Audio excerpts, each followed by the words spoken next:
Hey, everybody, it's Jackie with Jackie's Recent Things. Today, we're going to make a teardrop witch.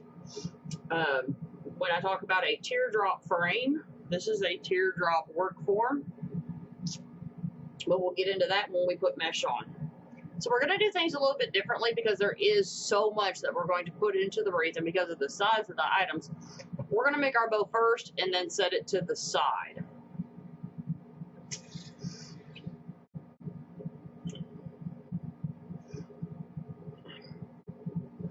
The one thing that I want to do with this bow is I want to make sure that my leopard print stands out, because I'm not going to use any other leopard print ribbon other than in my bow.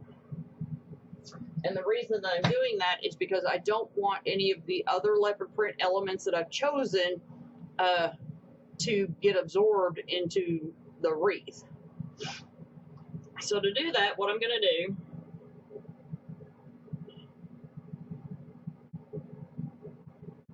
is I'm going to make my leopard print loops an inch bigger than the rest of my ribbon, which I will show you. So I'm going to make this a 7-inch loop.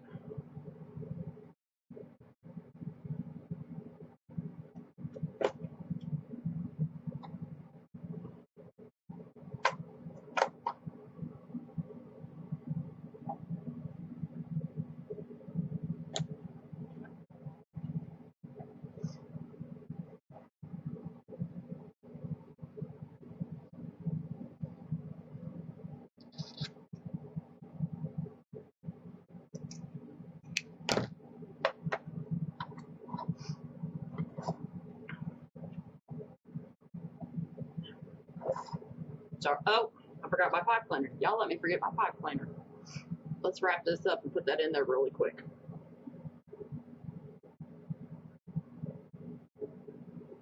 Which is actually pretty easy. I kind of like it when I make mistakes because that kind of teaches y'all.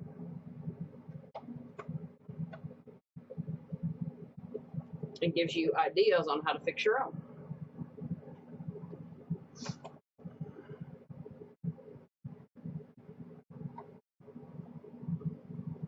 Okay, so now that we have our leopard print on, like I said, I want to make sure that it really, the loops really stand out. So as I build my bow, this is going to be smaller, and quite a bit smaller than what I normally do.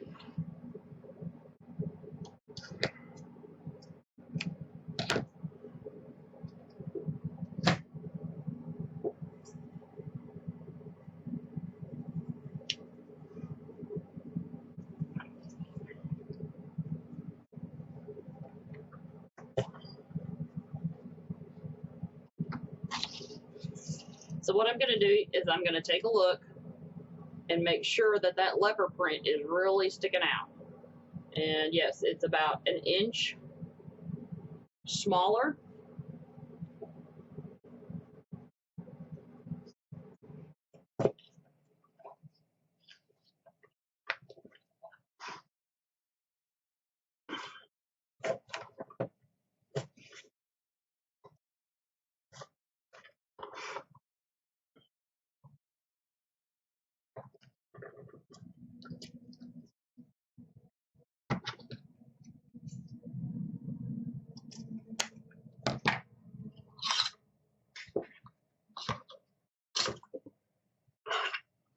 I wanted to incorporate black into this wreath. It is in the hat. It is in the candy corn that I've chosen. So I definitely wanted to pull it in with ribbons. Plus, incorporating the black is really going to help the witch stand out.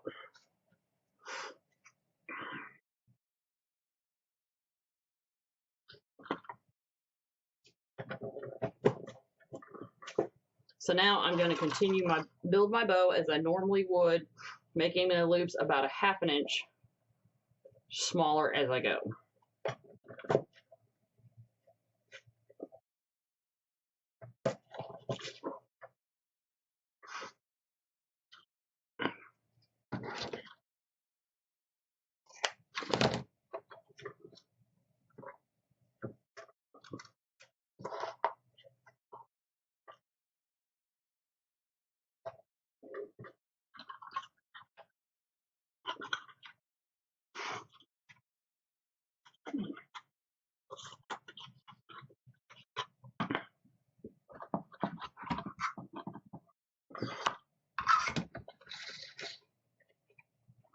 we have some plain gold ribbon here to break up all the patterns that we're using in this wreath. I think that it's important to use plain ribbons so that your patterns do stand out.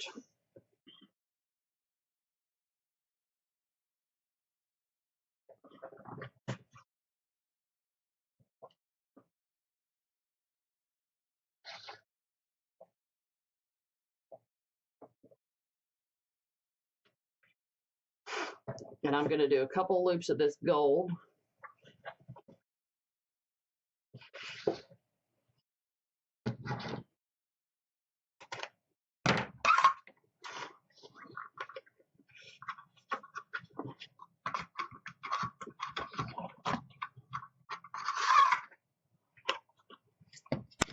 One of the other colors that I wanted to focus on was the rusty orange in the wreath, so I definitely wanted to pull as much of that in to the bow as possible. It is in the leopard print.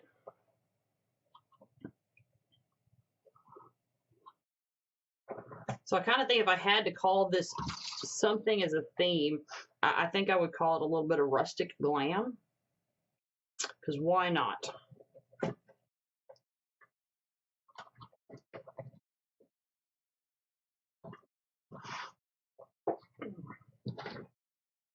Yeah, I think I want to do another one. We're going to do another 2 loops.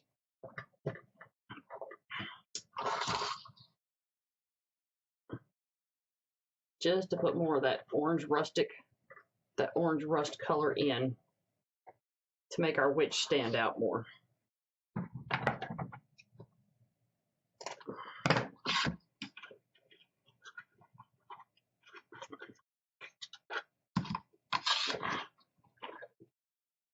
So the last ribbon that I'm going to put in, it's not Harlequin, y'all. This one's actually diamond print.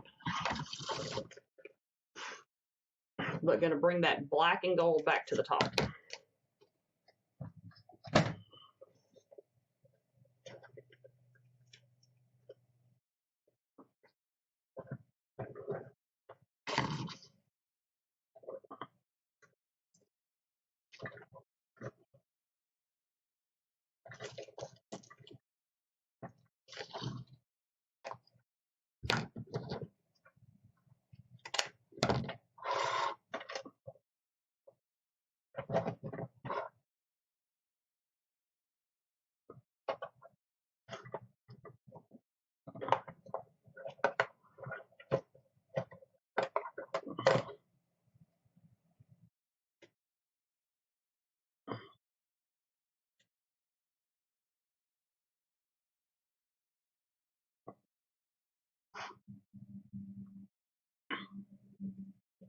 I always make sure that I pull my ribbon tight together as possible.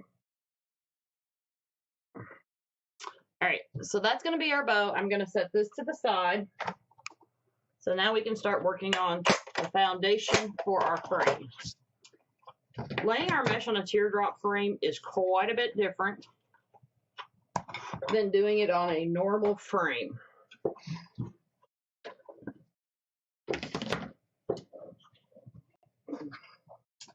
And we're going to start out with 21-inch mesh. Now, if you just want to use ruffles for this frame, you can. I definitely recommend that if you just want to do ruffles, to do 30-inch ruffles. The whole reason that I'm doing poofs for this is because we need this to gain some size.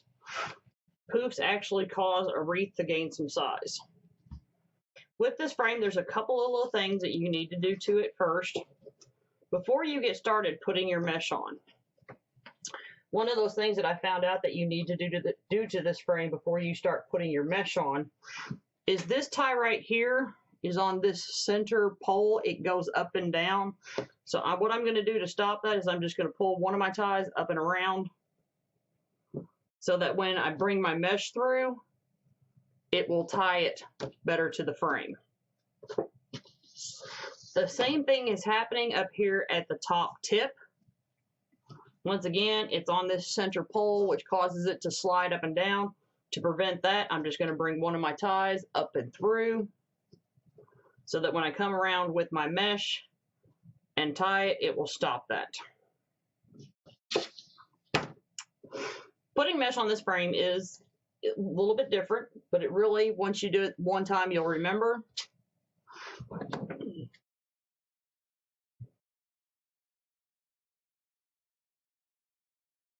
It's just doing the first few ties and getting past that.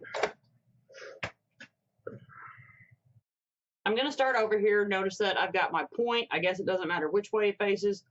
You know how you do this, but I'm going to start across here. I am going to do 12-inch poofs.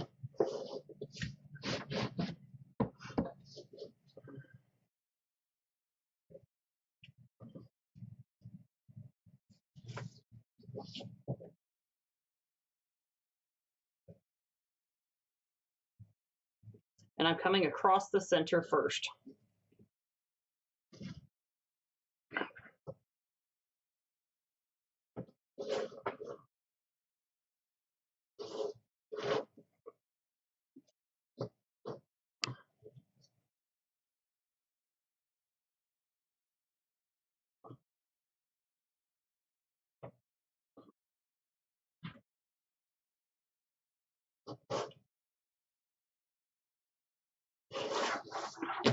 Now I'm going to come to the outside.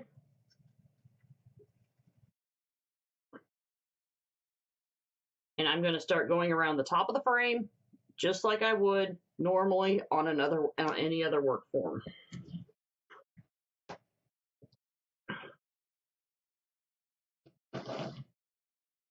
And I'm going to continue on with 12-inch poofs.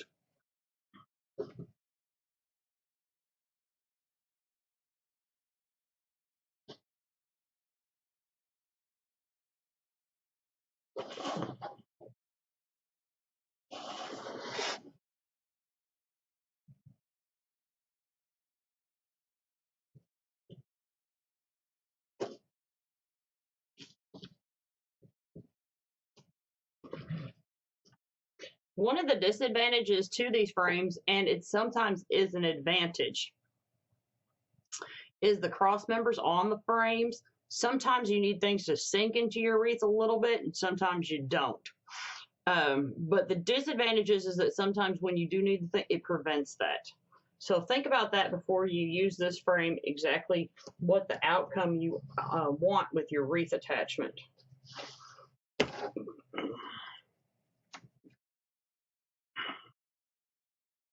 I have flipped these frames upside down and used the bottom as the top.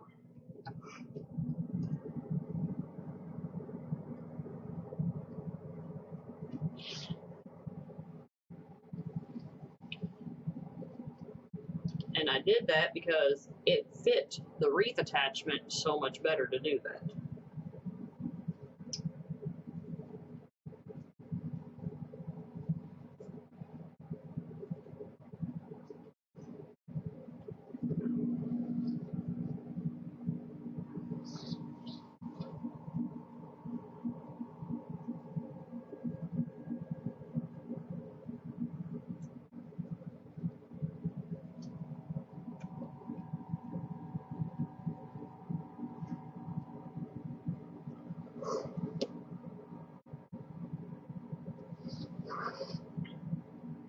This is actually, after it came out, it's only been out for about 3 years, this frame.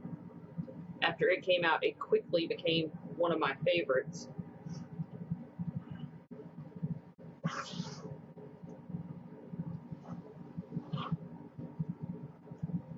And that might be because of my years doing just round wreaths. So this definitely changed things up for me.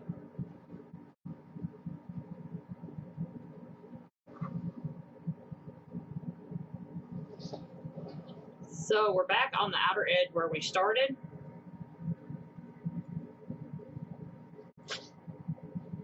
So now we're going to drop down to the bottom. Don't pull your mesh down. You want to make sure that your ties stay on top.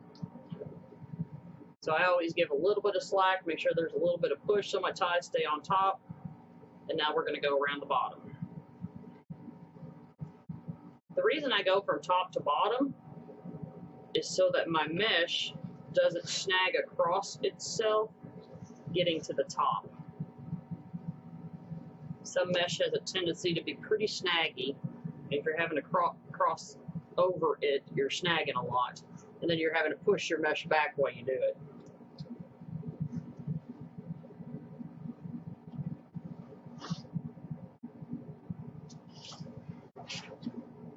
And if you did decide to just do this in ruffles at the 30 inches, it will take 2 rolls of 10-inch mesh. But please make sure that you pick a good quality 10-inch mesh to just do ruffles.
One of the things about doing poofs on this frame, it does make it larger.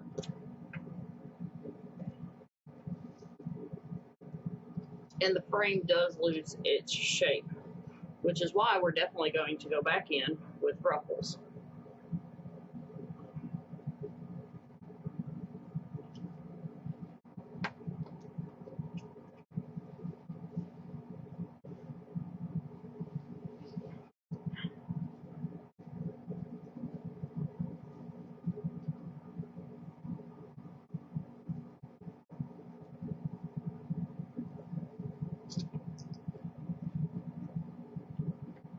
This wreath frame has 20 ties on it.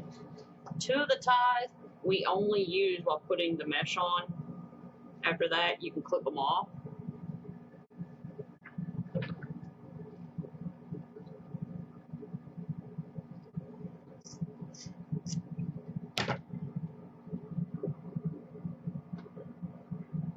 So now we're going to fluff out our frame. And I always start on the inside doing this because I really want to, because you see we have a big gap. So fluffing this frame out is extremely crucial to filling those spaces out.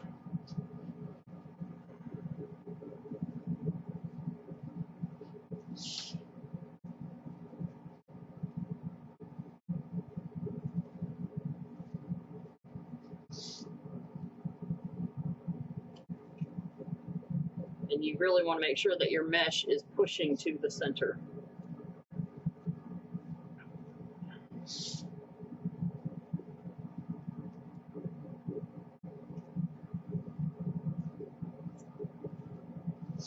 I do not think that a 10-inch poof will cover this frame significantly as needed to get to the center.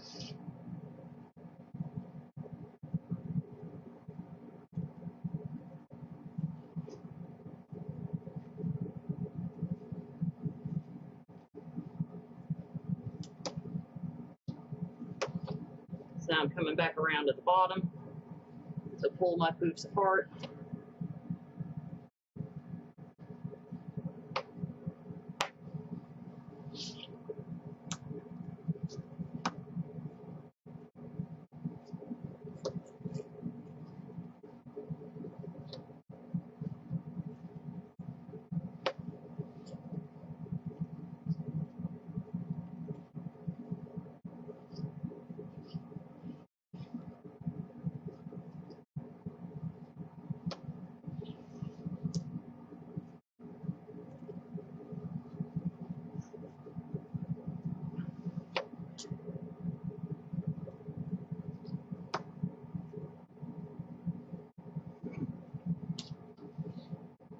and we have a nice frame. So now we're going to come back and add our 10-inch mesh.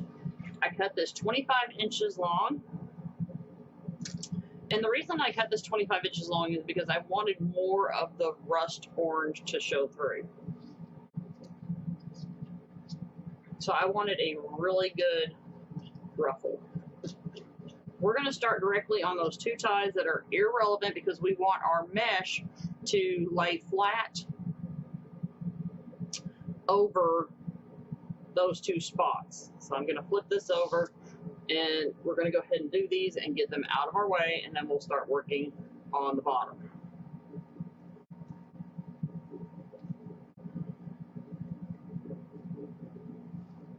Now you can, at this point, you can either cut these ties off, pull them to the side, whatever, but after this point, they're just irrelevant to me.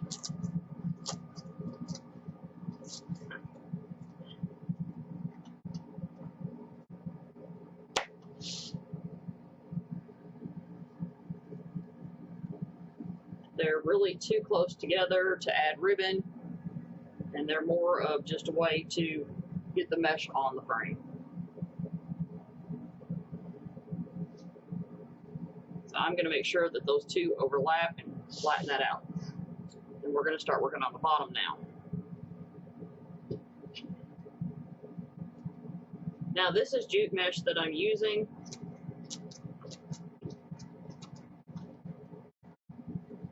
And I'm not rolling it up to cover any fray or anything like that.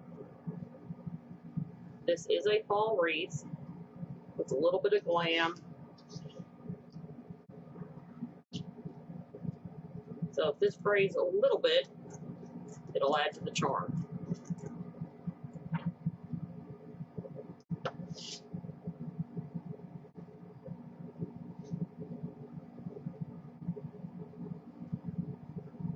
Now, if you wanted to do this and just make sure that you only use 1 roll of 10-inch mesh, you can just cut your pieces 20 inches and just not put any mesh on those. It's all to taste, y'all.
Now the reason I'm laying my ruffles the way that I am on the bottom is I'm creating a cup or a channel to cradle my ribbon so my ribbon will lay better along the bottom. So you'll notice that I'm taking my ruffle and I'm going with the roll on the bottom.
When I ship these wreaths, I do have boxes that I use. They're and I order them. You can order them off of Amazon. You can order them off of eBay. They're 36, 24, 8-inch boxes. When I ship through UPS, typically, depending on how far it goes, it really doesn't cost me any more than $25 to $30 at most. I did just ship one for $15. But like I said, I used UPS. So one of the downsides to this frame is, I don't know if you can see this, but the bottom mesh has a huge tendency to roll back. And we don't want that, so I'm going to show you how to stop that. What you want to do is take a little corner of your mesh, pull it in so it snags on the tie. You don't want to take much, but you just want to snag it into the tie.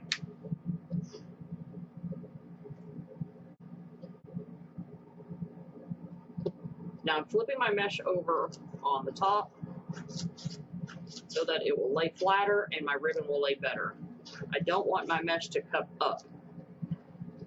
I want it to be flat as possible. All right, so we have this little tip in here in our tie. Lay our mesh in on top of that. And you can do the same thing on a round frame to keep your mesh from rolling under. Just grab a little tip of your ruffle and tie it in.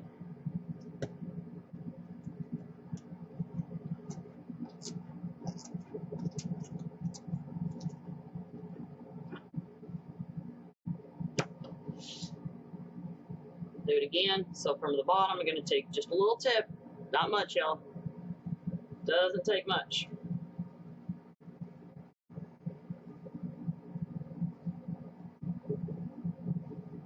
And I'm intentionally laying my ruffles on top of each other. I don't want them to fluff up.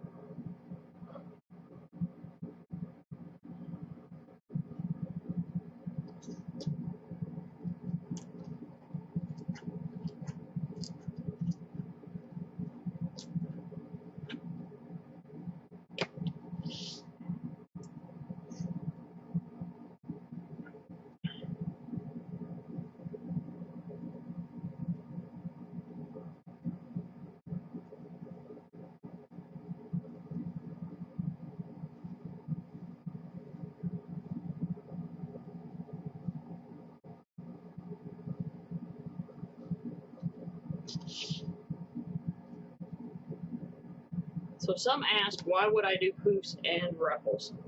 One of the biggest reasons is I want a larger wreath. And the other reason is I want a deeper wreath, put more stuff in, I want more dimension.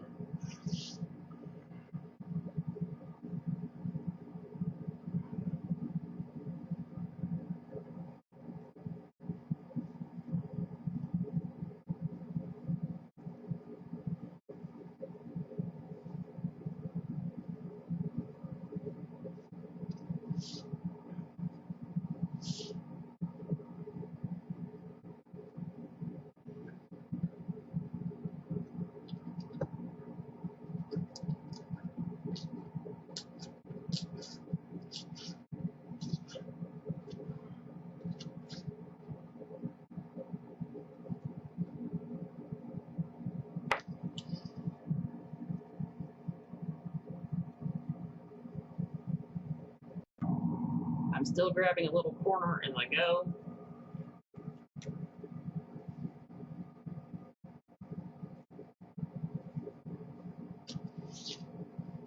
And once you do it a few times,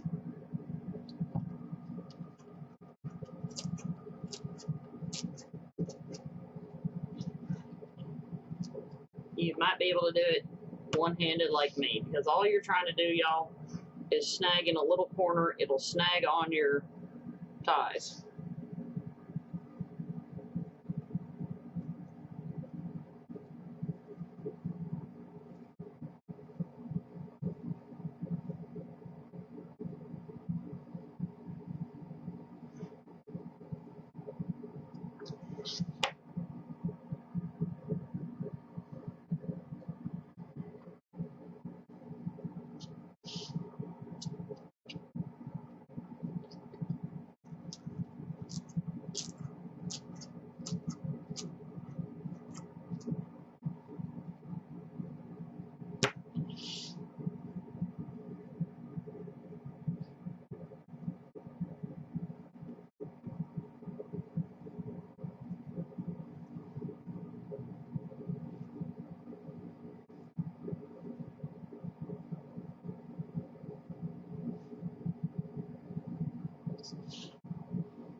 I think these wreath bases are beautiful, y'all. I really, really do. I love the way they look when they're done. All right, so let's put our ribbons on. I chose 4 different ribbons, and the reason I chose these ribbons is because of the color of our wreath attachment is primarily a lot of tan, so I definitely don't want my wreath attachment to get lost. I want it to show up because that's the most expensive feature to my wreath. So we're going to alternate between these 2 sets of ribbons. I have cut them 14 inches. We're just going to start at the bottom. And then when I get to the top, so you can see better what I'm doing, I will show you my little trick to get ribbon to lay. So I'm just going to rock and roll around the bottom as quickly as possible.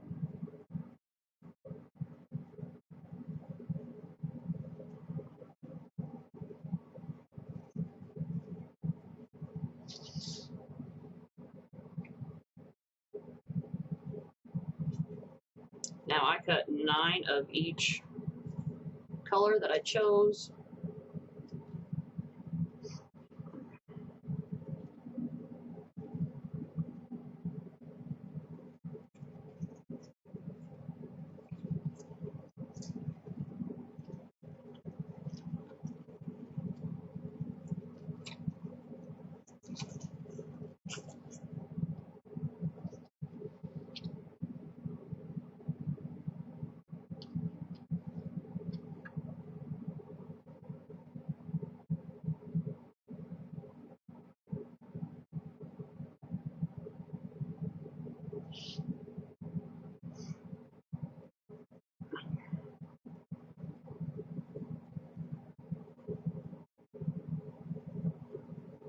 Some people get intimidated by doing these teardrop frames because they are a little bit different in the design process.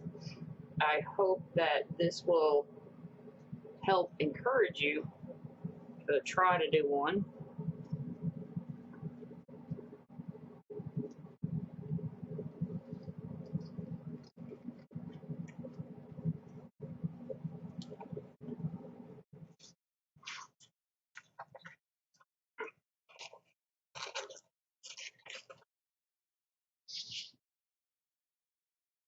That humming is my air conditioning kicking on and off, y'all.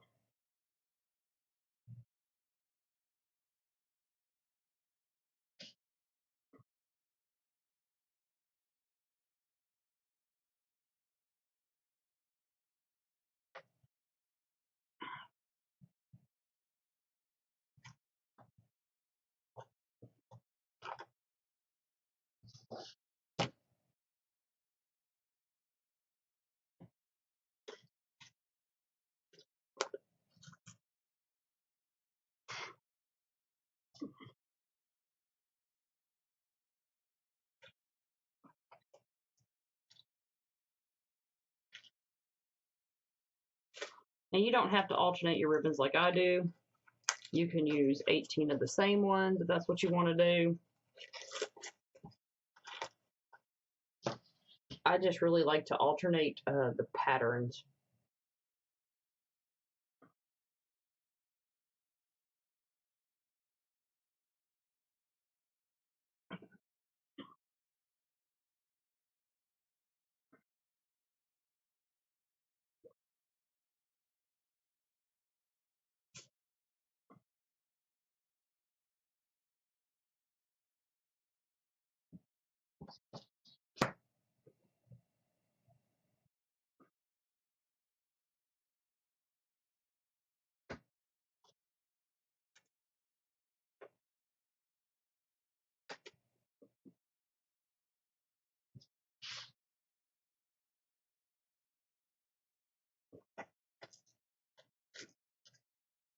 Now, the reason that I cut my ribbons 14 inches is because I really want them to stick out.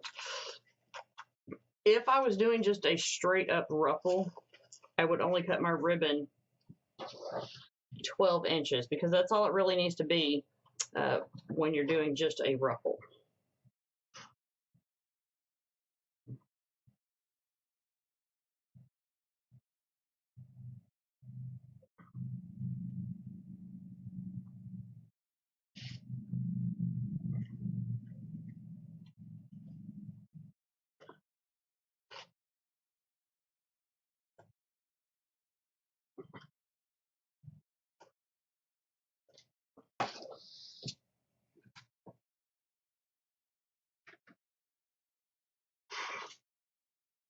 So when we get to the top of the wreath, we have a decision to make.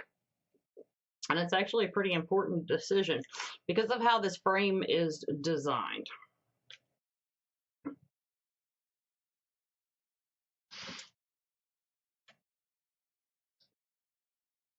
And it kind of requires a little planning ahead with this frame.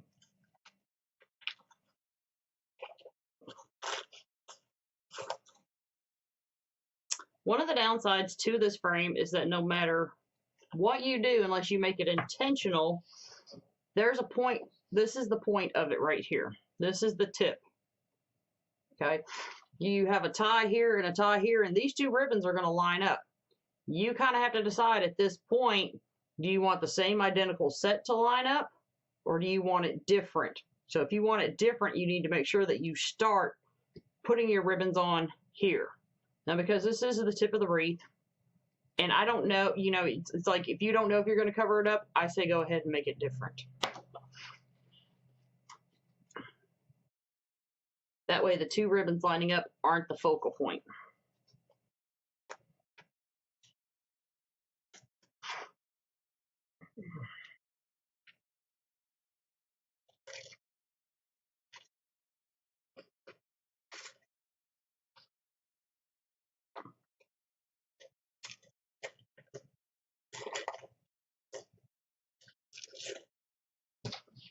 Like so.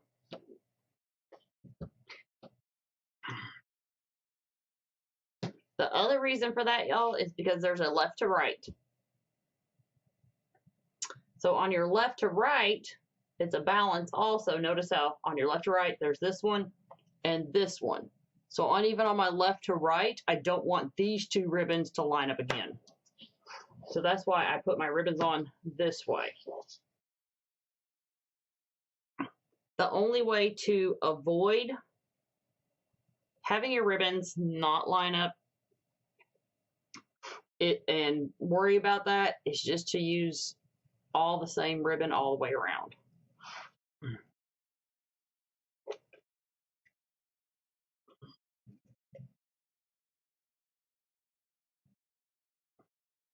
Now, when you're putting your ribbon on, one of the biggest reasons that ribbon does not lay properly for most people is because they're not tying it in tight enough.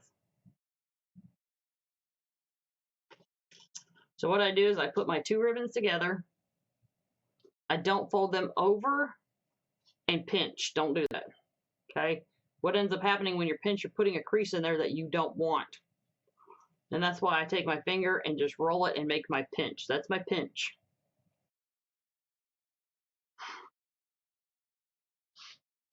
And then I'm going to tie it in. Don't tie it so tight that you rip your tie, but you want to tie it in tight so that your pinch stays.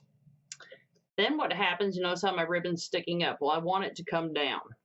What ends up happening is you get dimples.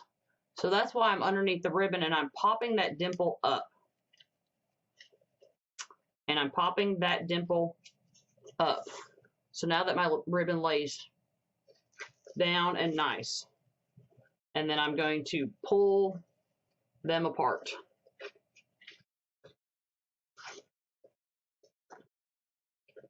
Don't be afraid to pull and tug on your ribbon, y'all. You're not going to tear it apart.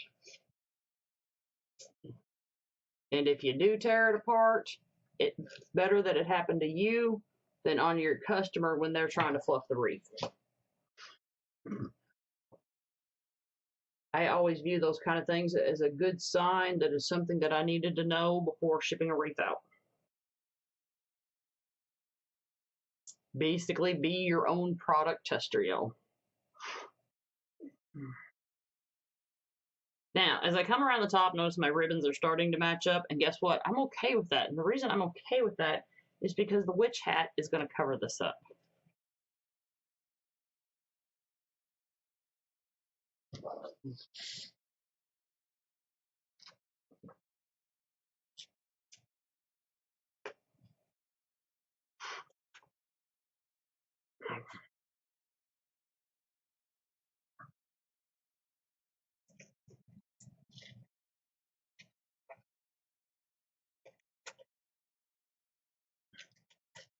Now, these wreaths do take a little bit more time to make.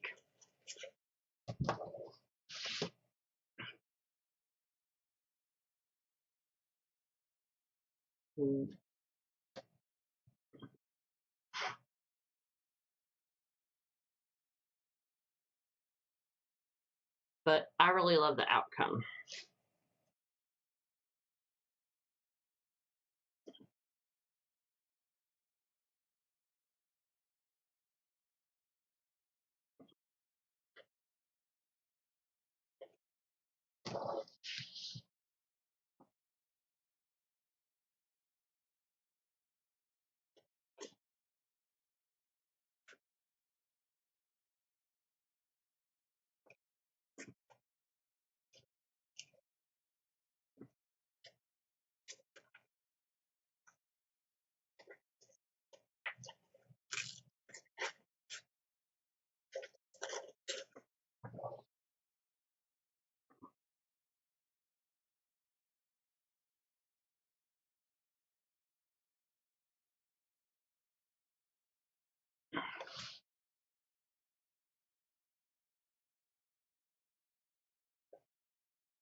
Okay, so the last thing that we're going to do to this before we move on is we're going to put our bow on. Now, the reason that we're going to put our bow on first before all our other stuff for a change is because we do have so much stuff. And I want to put my stuff around my bow and not figure out how to fit my bow in later on. I know that I have my witch legs and about how long they are. I know I've got the witch hat and I've got a pumpkin. So I want to leave room for all of that. So I'm going to come up pretty high with my bow. And don't forget, this frame does have cross members on the back. So you have more attachment points for your bow than on a normal frame. So you don't have to just attach it out here. You can go here. You can go to the center. You do have more options. So I want to go up pretty high because I do have legs.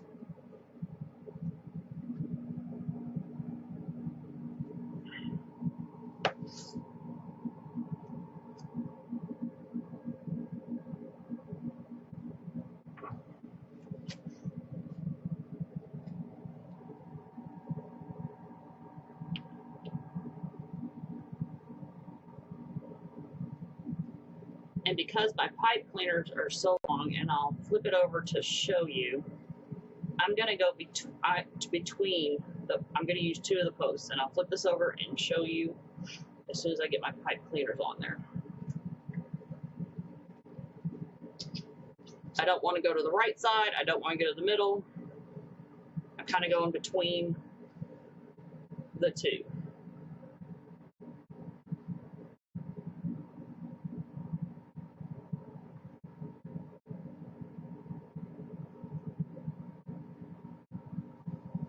So I'll flip that over and show you that I'm using and going between the two to secure my bow.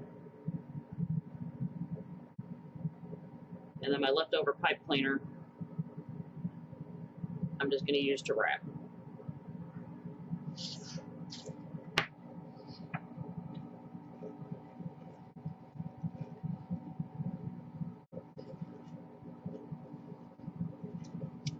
I'm going to take all my tails and pull them down first and get them out of the way so I can fluff my loops out.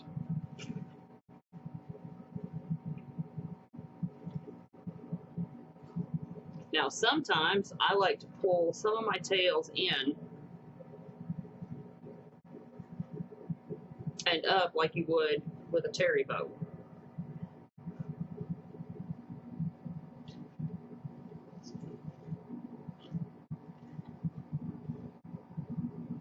Oops, sorry.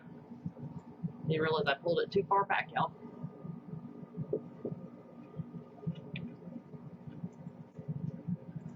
So my biggest concern with flipping is making sure that I alternate between my ribbons, and notice how I'm really making sure that my leopard print stands out.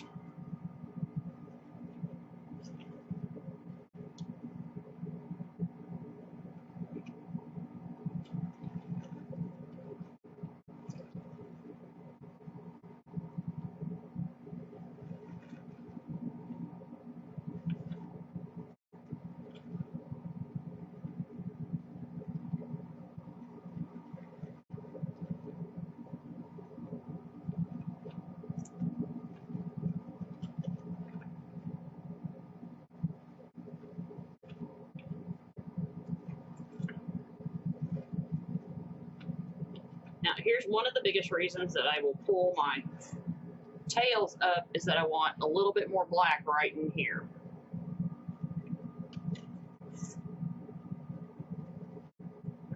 So I will pull that up and trim it down just a little bit.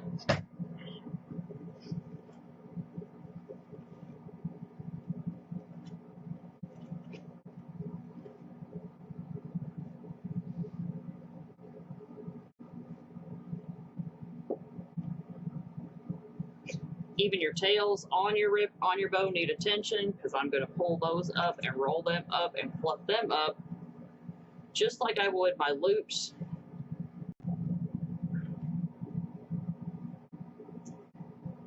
Because they are just an as important part of the bow.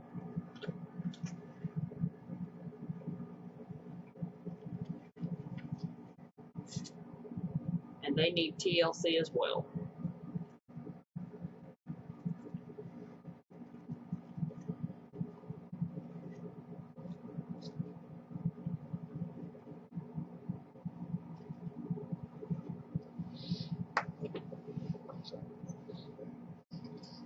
All right, y'all. That's what we have so far. Take a little break, gather up the rest of your supplies, come on back, and we'll start putting all the goodies on.